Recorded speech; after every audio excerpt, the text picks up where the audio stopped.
Hola amigas y amigos, bienvenidos a Narcomentarios. Abel Reynoso, un gusto saludarlos. Estamos hablando del tema del narcotráfico, ya hemos trascendido unos cuantos videos, que estamos en los 250 y pico de videos sobre el tema de la droga, del narcotráfico y demás, y ahora nos estamos concentrando en la parte financiera del narcotráfico, el poder del narcotráfico. O sea, miren, lo hemos ido analizando detenidamente, minuciosamente, aburridamente a veces. Yo sé que a muchos de ustedes esto no les interesa el punto, pero yo debo de hacer todo un recuento en general para ponerlo en perspectiva eventualmente cuando ya empiece a hablar del tema del narcotráfico en nuestros países.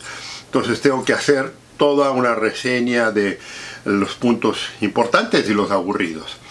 Y hablé de la corrupción, hablé del narcotraficante, hablé del negocio de la droga, de cómo se hace, pero ¿cuál es el poder del narcotráfico? O sea, siempre se habla, ¿no? Y esto ya lo hemos venido diciendo. Acuerda que lo he venido repitiendo desde que hablé del tema. El narcotráfico es un negocio. Es un negocio que logra producir miles de millones de dólares en todo el mundo.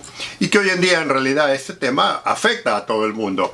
Lo afecta o lo ayuda, como usted lo quiera ver. Si usted está del lado de los narcos, si usted está trabajando como narcotraficante, pues este es un negocio fabuloso. Si usted está trabajando dentro del sistema del narcotráfico, y no quiere decir que sea narco, sino que esté trabajando, es un negocio increíble. O sea, es posiblemente uno de los más grandes. Creo que luego le sigue la venta de armas y la trata de personas o la trata de blancas. El tráfico humano que le llaman y demás, pero el narcotráfico siempre ha seguido ascendiendo desde que empezó y se descubrió como un gran negocio. Y aquí es donde yo quiero hablar de este poder, porque ¿cuál es el poder del narcotráfico? O sea, y le digo, estoy haciendo estos pequeños análisis y le pido disculpas si se aburre, pero quiero ser un poco redundante en esto. Los narcotraficantes en los respectivos países donde operan son delincuentes, o sea, son delincuentes que si no hicieran eso a lo mejor estuvieran haciendo otra cosa. Pero si usted analiza y estudia el sistema del narcotráfico, usted va a ver que en los países donde los narcotraficantes operan hay un jefe, ¿no? Que todo el mundo lo conoce, por cierto, tiene un nombre, un apellido, incluso en algunos países tiene apodo, y luego tiene toda una estructura debajo de él o de ella, depende, pero la mayoría son hombres, tiene una estructura de gente que trabaja para él, y dentro de esa estructura tiene toda otra estructura que se dedica a cuidar el cargamento, a producirlo, a transportarlo, a venderlo, e incluso hay todo un grupo incluso algunos tienen hasta ejércitos y tienen sicarios específicos para llevar las órdenes adelante del jefe máximo y demás. O sea, esa es la parte que vemos en las películas, esa es la parte que usted ve, que usted escucha en su tierra, usted ve que se tirotean a cada rato, en algunos países donde el narcotráfico pisa muy fuerte, las fuerzas armadas están metidas en la lucha contra el narcotráfico y se ve esos grandes tiroteos entre el ejército y las fuerzas de los narcos, y luego en otros lugares donde no es tan prevalente, pero también hay, ve que narcotraficantes de medio pelo se tirotean con la policía, muchos están presos, otros salen, matan gente, acusan, hacen todo un desastre. Todo esto es sumamente interesante y es todo película, ¿verdad? O sea, es la escena, y le digo, yo lo conocí de primera instancia porque trabajé en todo esto, investigué todo esto, trabajé como hombre encubierto, conocí todos los sistemas antes de que se llamaran ni siquiera carteles, esto. Y entonces es muy apasionante todo esto, es muy interesante, es muy aventurero, si lo quieren, muy romantizado. Hay un romanticismo contra los delincuentes, hay gente que les gusta, sobre todo un sector de la población que se enamora de este tipo de vida y que atrae todo esto, y son los que usted eventualmente ve que terminan presos, que terminan muertos, que terminan asesinados, que terminan degollados, que terminan quemados, que terminan torturados ya sea por un cartel, por el otro, que se tirotean. O sea, todo ese cuento del narcotráfico, ¿no? Que es el evento y que es lo que la mayoría de los países están enfocados hoy en día. O sea, si yo le digo en tal país el narcotráfico, usted inmediatamente agarra y busca en YouTube, busca en los noticias y todo, y va a ver que hay tiroteos, que hay muertes, que hay gente presa, que caen, que quieren, todos los días. Y Ese es el narcotráfico para la mayoría de la gente. Pero hay una parte sumamente importante, y le digo, aquí es donde ya estamos exponiendo un poco más, que usted no la ve, no la sabe, y es aquí donde, ¿se acuerda cuando yo hablaba y que yo le decía que aquí hablamos de la hipocresía y de las mentiras y de los mitos y de los cuentos y todo esto? Bueno, el gran cuento del narcotráfico es que utilizan, amigos, amigas, todo este circo, digamos, esta violencia, este sistema de corrupción, este sistema, incluso le digo, los utilizan a los mismos narcos como carne de cañón para que se maten entre ellos y todo el sistema. Pero lo que voy a hablar aquí ahora, de ahora en adelante, y que es también parte de la corrupción, pero es una corrupción mucho más aceptada, no hablada, y de mucho poder. De mucho poder porque está arriba del narcotráfico, está por encima, y está, no se va a decir esto que está detrás. O sea, en el video anterior yo más o menos le fui diciendo de que el narcotráfico era limitado, era una aventura así de... Y le digo, el narcotráfico siempre ha existido, siempre ha habido producción, siempre ha habido demanda de drogas, siempre ha habido producción de drogas y siempre ha habido venta de drogas. Pero el negocio grande, cuando explota el negocio grande, fue la parte financiera del negocio. Y esa parte financiera no es manejada por los narcos. O sea, vamos a dividirlo. O sea, como decía, lo del César al César. Los narcotraficantes cumplen una función, y vuelvo a repetir, estamos hablando de negocio, cumplen una función de que hay una demanda y ellos satisfacen esa demanda, ya sea a través de los campesinos que la producen, a través del transporte, a través de la venta y a través de la distribución, ¿no? Pero hay enormes cantidades de dinero que esta gente produce, que ellos, a pesar de que la consiguen ese dinero, no saben qué hacer con ella, porque acuérdese, y le digo, no estamos tratando aquí de ofender a nadie, ni de hablar mal de nadie, simplemente tenemos que ver los valores y la mayoría de esta gente, mucha de esta gente no sabe ni leer ni escribir. O sea, mucha de esta gente tiene un tema muy limitado, algunos son muy hábiles, hoy en día ya ha cambiado, y esto lo voy a comentar. Le digo, mucho de esto, amigos, eventualmente lo voy a explorar mucho más a profundidad cuando hablemos de nuestro país.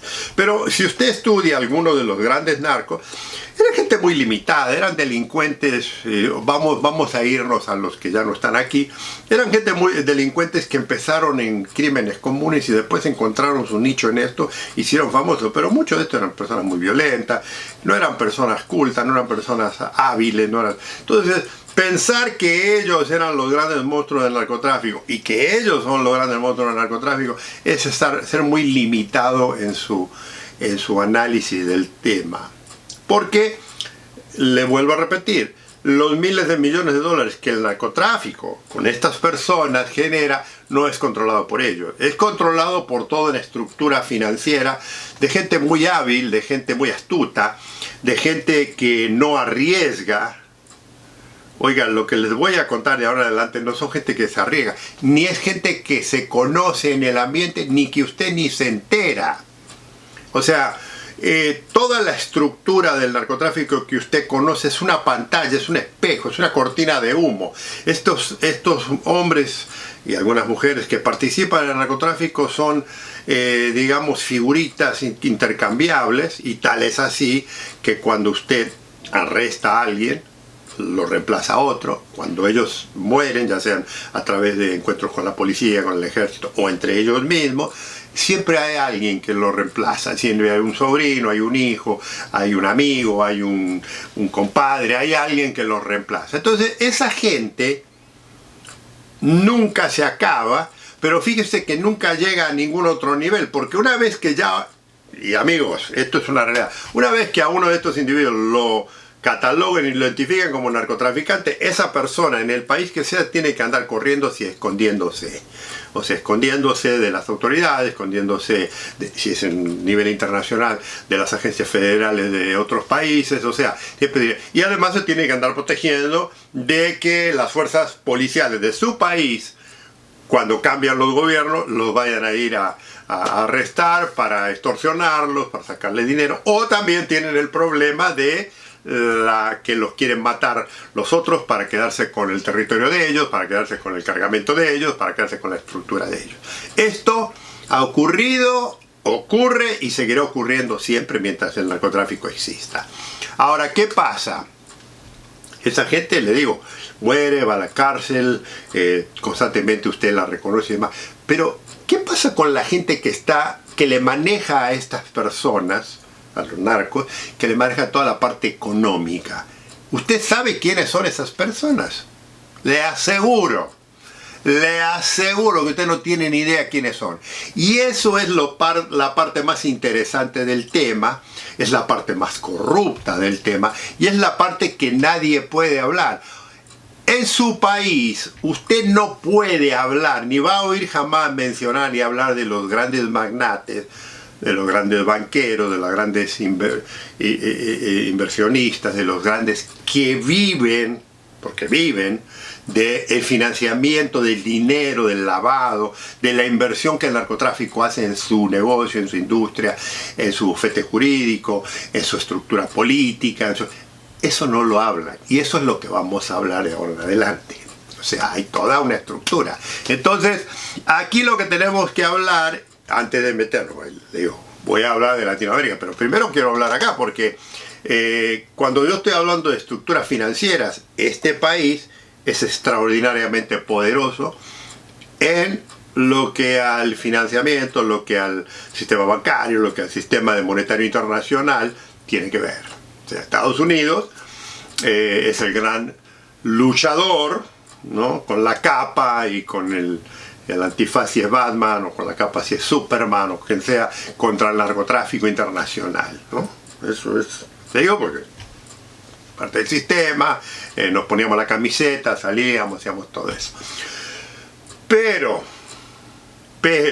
¿cómo usted me explica y cómo yo le puedo explicar a ustedes, amigos y amigas, particularmente ustedes, estos videos están hechos específicamente para ustedes en Latinoamérica, cómo yo le puedo explicar que a pesar de toda esa creencia, de toda esa lucha, y le digo, yo no soy el único, había miles de compañeros y compañeras mías que trabajan en esto, que trabajaban y que trabajan y que trabajarán en la lucha contra la droga, al mismo tiempo que tenemos todo un sistema fascineroso, comercial, bancario, financiero internacional que se beneficia del dinero del narcotráfico. Que si usted lo quiere analizar y lo quiere argumentar de que es corrupción, yo estoy completamente de acuerdo con usted, porque esa es la realidad. Y tal es así, amigos y amigas, que aquí sí se hacen investigaciones financieras. Pero, le vuelvo a repetir, si usted es de medio pelo para abajo en el sistema de narcotráfico internacional, incluso en el mundo financiero, es probable que lo metamos preso. Pero si usted es de medio pelo para arriba, y ya cuando usted tiene grandes contactos en el gobierno, cuando usted tiene grandes contactos en la política, cuando usted tiene grandes contactos en el mundo financiero, lo que son la gran banca internacional y demás, es imposible que le llegue a pasar mucho. Y lo voy a volver a analizar, lo voy a decir, pero lo dejo con esto. Deme un nombre, deme algún banco súper conocido, que usted sabe que está metido en el negocio del lavado de dinero, porque el lavado de dinero es la parte que más atrae en el negocio del lavado de dinero, del narcotráfico, en la que usted se ha enterado que ha metido a alguien grande preso, algún presidente de una corporación, algún individuo que ha generado, y que los hay, que los ha habido. O sea, voy a mencionar a varios bancos, eventualmente voy a hablar de los bancos, pero que siempre tienen alguna excusa y tienen grandes cantidades. Y sí los han sancionado, sí los han investigado, sí les han comprobado todo esto es cierto, pero acuérdese que el poder que ellos tienen, que la situación, que los bancos, que el lado bancario. Y le quiero, no quiero, vuelvo a repetir, no estoy generalizando y diciendo que todos los bancos y todos los empleados de banco y todos los dueños de banco y todo son narcos, pero sí hay una gran cantidad de estos bancos que se han favorecido del dinero del narcotráfico y se siguen favoreciendo en paraísos fiscales. Paraísos fiscales acá en Estados Unidos. O sea, no paraísos fiscales, porque cuando yo digo paraísos fiscales, usted piensa Panamá, Uruguay, Paraguay, Suiza, Luxemburgo, Hong Kong, las islas del Caribe, que son un montón de las islas del Caribe y todo eso. No, acá en Estados Unidos también hay paraísos fiscales, que es imposible hacer una investigación delictiva criminal, que ya voy a hablar de ella. ¿Por qué? Porque estamos hablando de grandes poderes. Entonces, ¿se acuerda que yo le decía que nos enfocamos en todos los grandes narcos? Y que fulanito de tal y que está en tal prisión y que fulanito de tal lo vamos a extraditar y todo eso. Sí, pero dígame una cosa, ese fulanito de tal y toda esa gente tiene millones de dólares guardados en distintos bancos del mundo, en distintas que han trabajado. Y algunas cosas, algunas propiedades y algunas cosas están acá en Estados Unidos. Y eso raramente se toca. Y no son de ellos específicamente, están escondidos, están metidos en gente que está muy bien fortificada, muy bien cuidada, muy bien acorazada, en la que es casi imposible tocarlo. ¿Sí? Esto es parte de la corrupción. No se habla, está prohibido hablar y es muy difícil investigar, porque cuando usted los investiga, inmediatamente ellos reclutan inmediatamente se defienden con los más grandes bufetes jurídicos del mundo, y ningún gobierno, por más bueno que sea y por más fuerte que sea, puede luchar contra esa gente porque le ganan por dinero, por cansancio en este tipo de investigaciones. Y esto lo tengo que hablar muy seriamente, lo tengo que hablar porque, ya digo, luchamos contra la droga, luchamos contra los narcos, luchamos contra el fentanilo, contra la cocaína, contra la heroína, contra todo esto, contra todos los grandes consumos, la gente que se mueve y todo, pero hay todo un sector de gente muy hábil, de gente muy bien, de gente muy astuta que está ganando miles de millones de dólares en inversiones y que está invirtiendo en todo el mundo, fuera de sus países, para no pagar impuestos, obviamente, y que también viene e invierte acá en Estados Unidos. Si no me cree, váyase a Miami, a la zona de Brickell, donde están los más grandes edificios del mundo, y dígame si alguno de esos edificios no tienen algo que ver. No le estoy diciendo que tienen todos, pero explíqueme cuántos de esos edificios que valen millones de dólares de esos departamentos están financiados y están pagados por gente que en realidad tiene grandes inversiones. Esto es algo que le va a molestar a muchos hasta el fin del mundo, pero esta es la realidad que yo tengo que hablar de todo esto, que la lucha contra el narcotráfico tiene su lado de hipocresía. Y le quiero hablar de esto porque cuando ya hable en nuestros países de la hipocresía que hacemos allá, la vamos a comparar para que vea que no hay gran diferencia entre una y otra. Amigos y amigas, los espero en el próximo Narcometario, un gusto en saludarlos.